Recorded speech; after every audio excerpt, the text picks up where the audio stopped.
Kia ora koutou katoa, ko Kerry Allan tukurungia.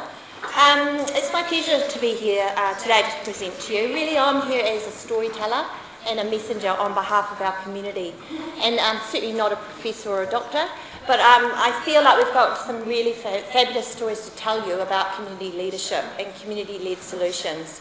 So as I've been listening to the previous speakers, I can't help but wonder and imagine if we could have research and community mobilisation much better aligned, what could be possible. So I'm hoping our stories that I'm sharing on behalf of some of our secondary schools will help maybe show that. So the first one, and acknowledging Gerhard and the work he did several years ago with Kelston Boys High School.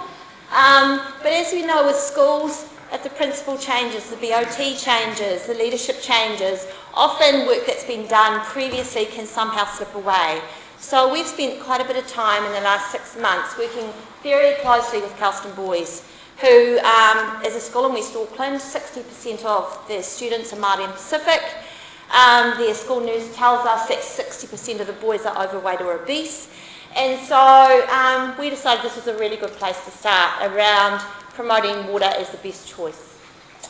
In this example, the leadership, one of the things about healthy families is that we are encouraging communities to find their own solutions, and we're also looking for how do we influence a systemic change so that it stays sustainable. So in this example, this was very much about leadership at all levels. So what it started with was a key champion on the board, who was the chair of the board at the time and also happened to work for Water Care. So a really nice synergy between the provision of drinking water and tap water in Auckland and the leadership through the school. He started asking us and working with us and saying, what can we do? What can you do to help us and support this school? The principal then became involved and the director of student learning became involved. And they decided they actually wanted to do something quite purposeful. So what they did at Kelston Boys was they said, yes, we'll review our food and beverage policy, which they did, but at the end of the day, a policy is just a policy.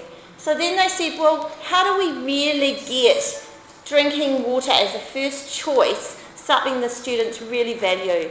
So they decided to align this whole message about wine and water with their school values. And so that's the platform they used to do this whole piece of work. And through the school leadership and the students, they also decided they wanted to have, for those of you who know Kelston Boys, they've already got their 100% Kelston. I can't quite do the thing sign, but and Simon might be able to do it. But they decided that what they wanted was a slogan. It was about 100% Kelston because they are a very proud school, and 100% water. So this is the way that they embedded this.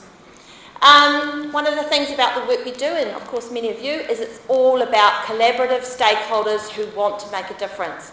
And not always the usual suspects. We need to start looking for people who are the unusual suspects to get on this journey with us. So in this example, as I said, Water Care was a major player. Fizz, through Gerhard's been involved. Tap Water Wells is a company that produces water fountains out of Christchurch. And through our work with Ian McCormick from that company, he's redesigning his water fountains because he understands you can't just stick a steel fountain that gets hot in summer and gets rusty in a playground and expect that children will drink from it. So he's actually taken quite a journey himself in terms of his production of water fountains.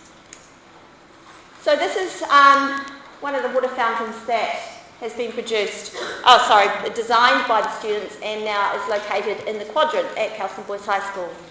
The school also decided that they wanted to somehow, through their values and their induction of Year 9 boys, they wanted to make this something Year 9 boys were inducted into. So they also supplied every Year 9 boy with a water bottle that said 100% Kelston, 100% water. And they're intending to do that and continue that each year.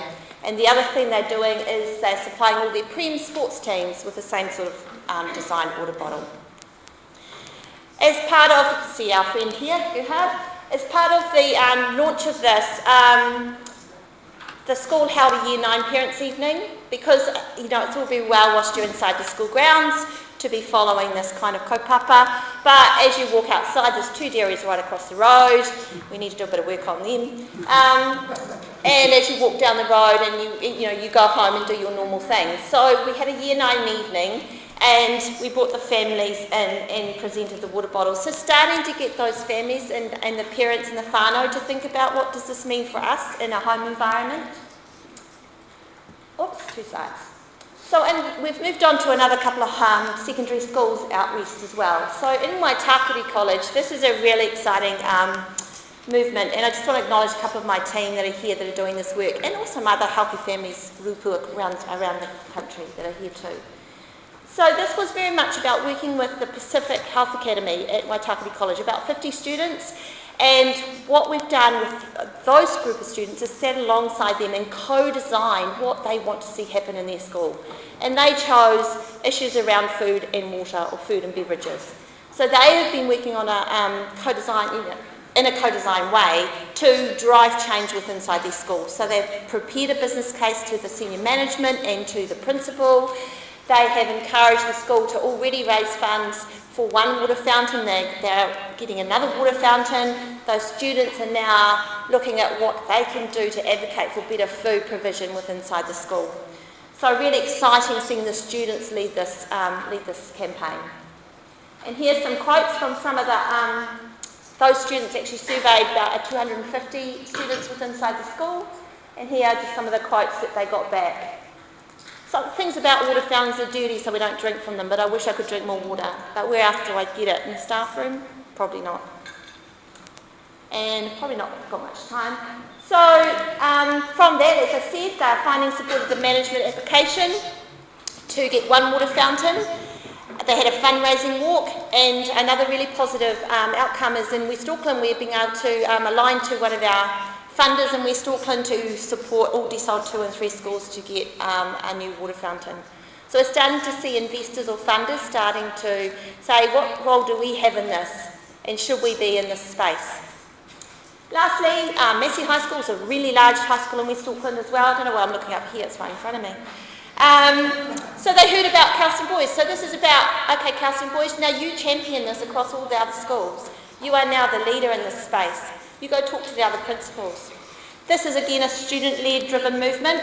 It's about also with support from a deputy principal, and these students have decided they'd like to do a little social experiment where they're going to ask the canteen to remove your normal Coke away from the sales for a week and just to see what happens.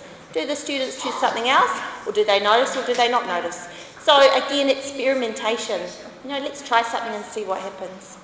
So that's just a little snippet of really the work that's been done and the leadership that's been shown in the space about water as the best choice, which obviously we want to therefore reduce the consumption of sugary drinks.